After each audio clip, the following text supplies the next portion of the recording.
الله الرحمن الرحيم. اللهم صل على محمد وآل محمد. اللهم إني أسألك برحمتك التي وسعت كل شيء وبقوتك التي قهرت بها كل شيء وخضع لها كل شيء وذل لها كل شيء وبجبروتك التي غلبت بها كل شيء وبعزتك التي لا يقوم لها شيء وبعظمتك التي ملأت كل شيء وبسلطانك الذي على كل شيء وبوجهك الباقي بعد فناء كل شيء وبأسمائك التي ملأت أركان كل شيء وبعلمك الذي أحاط بكل شيء وبنور وجهك الذي أضاء له كل شيء. يا نور يا قدوس يا نور يا قدوس يا نور يا قدوس يا أول الأولين ويا آخر الآخرين. اللهم اغفر لي الذنوب التي تهتك العصام. اللهم اغفر لي الذنوب التي تنزل النقام. اللهم اغفر لي الذنوب التي تغير النعام. اللهم اغفر لي الذنوب التي تحبس الدعاء. اللهم اغفر لي الذنوب التي تنزل البلاء. اللهم اغفر لي كل ذنب أذنبته وكل خطيئة أخطأتها. اللهم إني أتقرب إليك بذكرك وأستشفع بك إلى نفسك وأسألك بجودك أن تدنيني من قربك وأن توزعني شكرك وأن تلهمني ذكرك. اللهم إني أسألك سؤال خاضع متذلل خاشع أن تسامحني وترحمني وتجعلني بقسمك راضيا قانعا وفي جميع الأحوال متواضعا. اللهم وأسألك سؤال من اشتدت طاقته وأنزل بك عند الشدائد حاجته وعظم فيما عندك رغبته. اللهم عظم سلطانك وعلى مكانك وخفي مكرك وظهر أمرك وغلب قهرك وجرت قدرتك ولا يمكن الفرار من حكومتك. اللهم لا أجد لذنوبي غافرا ولا لقبائحي ساترا ولا لشيء من عمل القبيح بالحسن مبدلا غيرك. لا إله إلا أنت سبحانك وبحمدك. ظلمت نفسي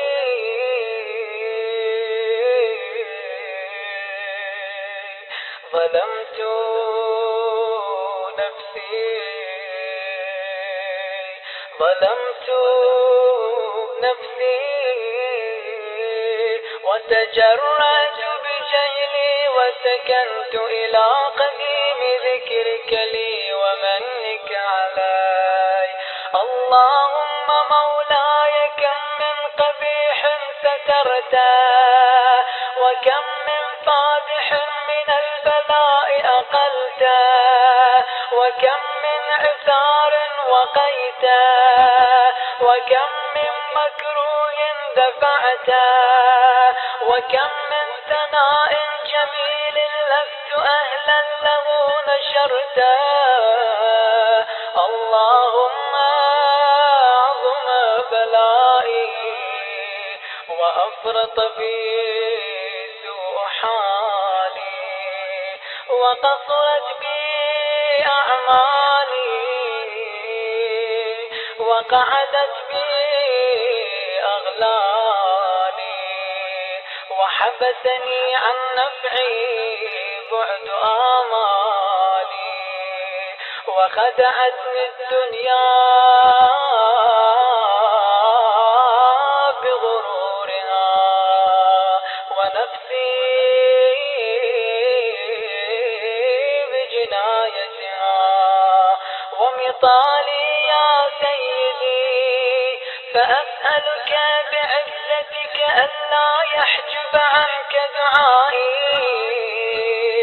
سوء عملي وفعالي ولا تفضحني بخفي ما اطلعت عليه من سري ولا تعاجلني بالعقوبة على ما عملته في خلواتي من سوء فعلي وإساءتي ودوام تفريطي وجهالتي وكثرة شهواتي وغفلتي. وكن اللهم بعزتك لي في كل الأحوال رؤوفا وعلي في جميع الأمور عطوفا. إلهي وربي من لي غيرك أسأله كشف ضري والنظر في أمري. إلهي ومولاي أجريت علي حكما اتبعت فيه هوى نفسي ولم أحترس فيه من تزيين عدوي فغرني بما أهوى وأسعده على ذلك القضاء فتجاوزت بما جرى علي من ذلك بعض حدودك وخالفت بعض أوامرك فلك الحجة علي في جميع ذلك ولا حجة لي فيما جرى علي فيه قضاءك وألزمني حكمك وبلاءك. وقد أتيتك يا إلهي بعد تقصيري وإسرافي على نفسي معتذرا نادما منكسرا مستقيلا مستغفرا منيبا مقرا مذعنا معترفا لا أجد مفرا مما كان مني ولا مفزعا أتوجه إليه في أمري غير قبولك عذري وإدخالك إياي في سعة من رحمتك اللهم فاقبل عذري وارحم شدة ضري وفكني من شد وساقي يا رب ارحم ضعف بدني يا رب ارحم ضعف بدني يا رب ارحم ضعف بدني ورقة جلدي ودقة عظمي يا من بدأ خلقي وذكري وتربيتي وبري وتغذيتي هبني لابتداء كرمك وثاني في برك بي يا إلهي وسيدي وربي أتراك معذبي بنارك بعد توحيدك وبعد من طوى علي قلبي من معرفتك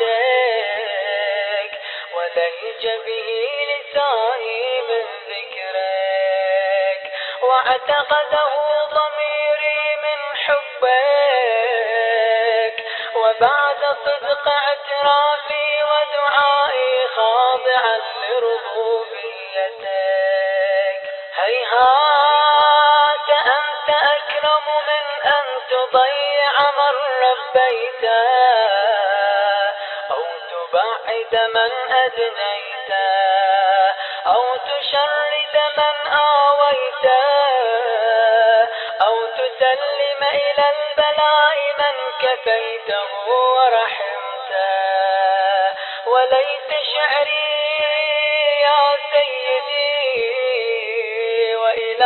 وإلهي ومولاي أتسلط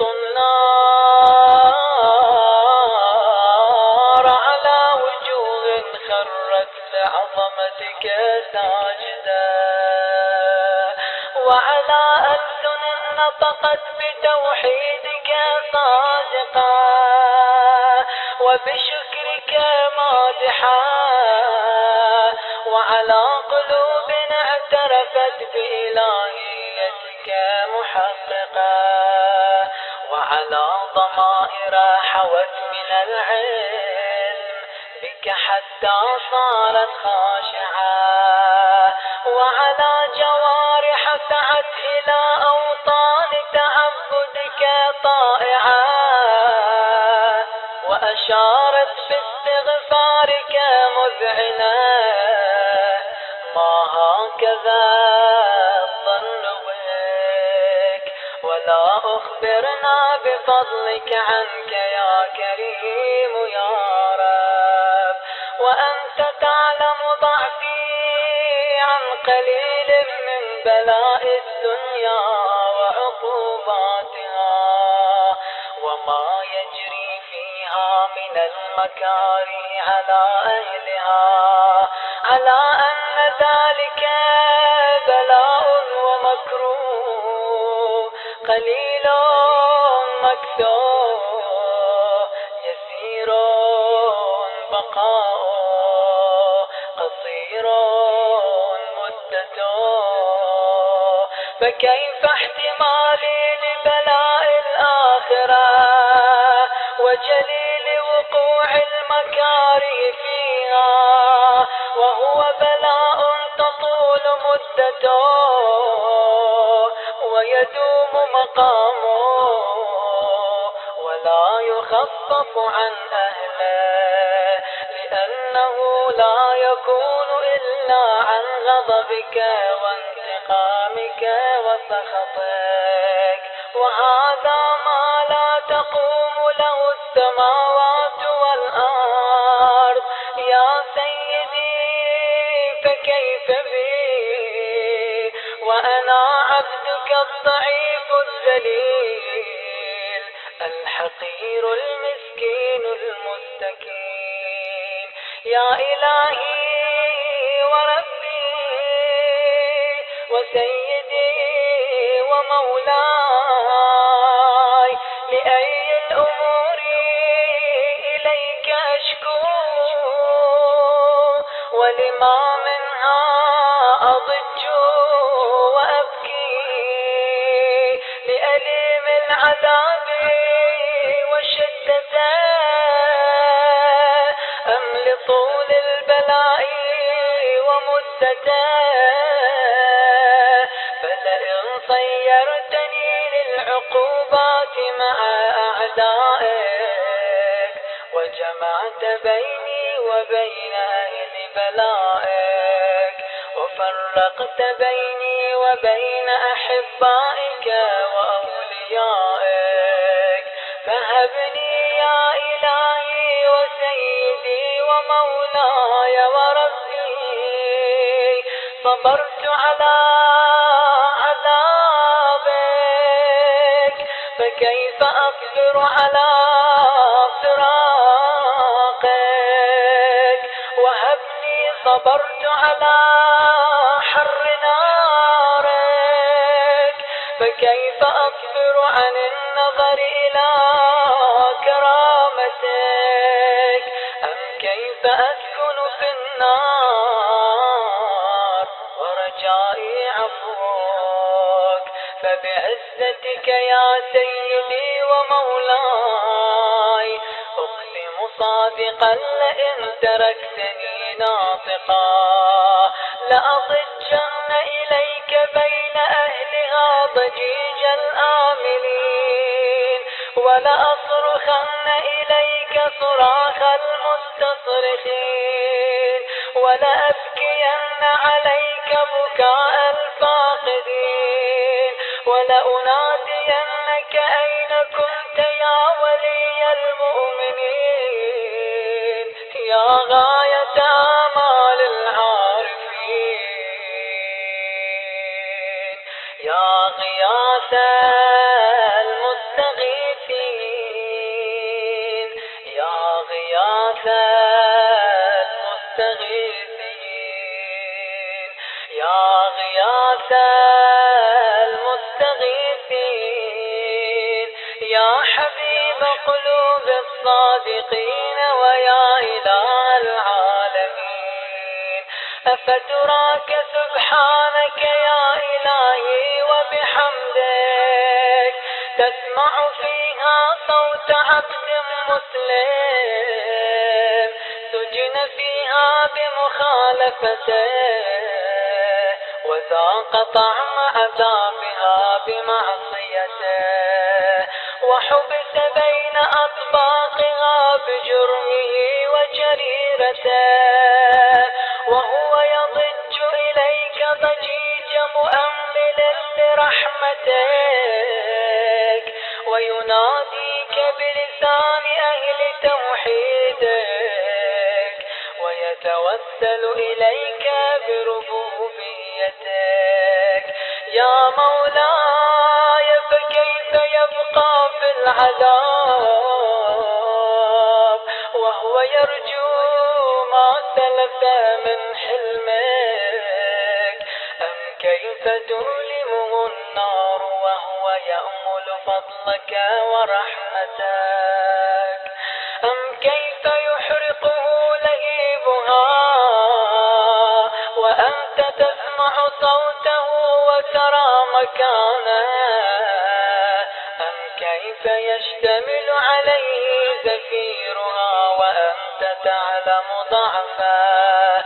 أم كيف يتقلقل بين أطباقها وأنت تعلم صدقه؟ أم كيف ثانيتها وهو يناديك يا رباه، أم كيف يرجو فضلك في عتقه منها فتتركه فيها؟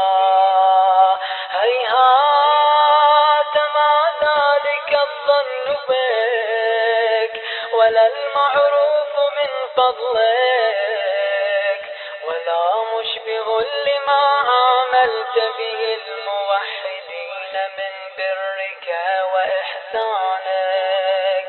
فباليقين أقطع لولا ما حكمت به من تعذيب جاحديك وقضيت به من إخلاد معانديك لجعلت النار كلها بردا وسلاما وما كان لأحد فيها مقرا ولا مقاما، لكنك تقدست أسماءك أقسمت أن تملأها من الكافرين من الجنة والناس أجمعين وأن تخلد فيها المعاندين، وأنت جل ثناؤك قلت مبتدئا وتطولت بالإنعام متكرما. أفمن كان مؤمنا كمن كان فاسقا لا يستوون. إلهي وسيدي فأسألك بالقدرة التي قدرتها وبالقضية التي حتمتها وحكمتها وغلبت من عليه أجريتها أن تهب لي في هذه الليلة وفي هذه الساعة كل جرم أجرمته وكل ذنب أذنبته وكل قبيح أسررته وكل جهل عملته كتمته أو أعلنته أخفيته أو أظهرته وكل سيئة أمرت بإثباتي الكرام الكاتبين الذين وكلتهم بحفظ ما يكون مني وجعلتهم شهودا علي مع جوارحي وكنت أنت الرقيب علي من ورائهم والشاهد لما خفي عنهم وبرحمتك أخفيت وبفضلك سترت وأن توفر حظي من كل خير أنزلت أو إحسان فضلت أو بر نشرت أو رزق بسطت أو ذنب تغفره أو خطأ تستره يا ربي يا ربي يا رب يا ربي يا ربي يا رب يا ربي يا ربي يا رب يا إلهي وسيدي ومولاي ومالك رزقي يا من بيده ناصيتي يا عليما بضري ومسكنتي يا خبيرا بفقري وفاقتي يا ربي يا ربي يا رب يا ربي يا رب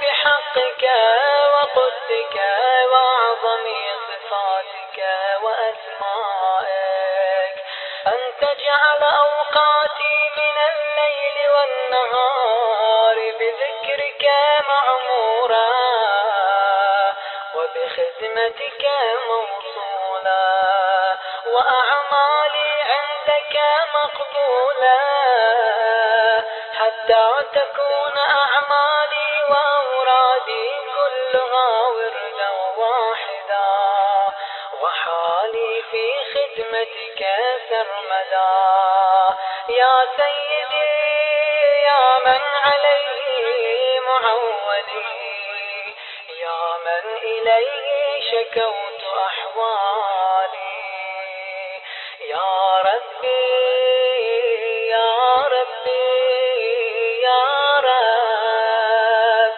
يا ربي يا ربي يا رب يا ربي يا ربي يا رب قو على خدمتك جوارحي واشدد على العزيمة جوانحي وهب لي الجد في خشيتك والدوام في الاتصال بخدمتك حتى أسرح إليك في ميادين السابقين وأسرع إليك في البارزين وأشتاق إلى قربك في المشتاقين وأدنو منك دنو المخلصين وأخافك مخافة الموقنين وأجتمع في جوارك مع المؤمنين اللهم ومن أرادني بسوء فأرد ومن كادني فكد واجعلني من أحسن عبيدك نصيبا عندك وأقربهم منزلة منك وأخصهم زلفة لديك فإنه لا ينال ذلك إلا بفضلك وجد لي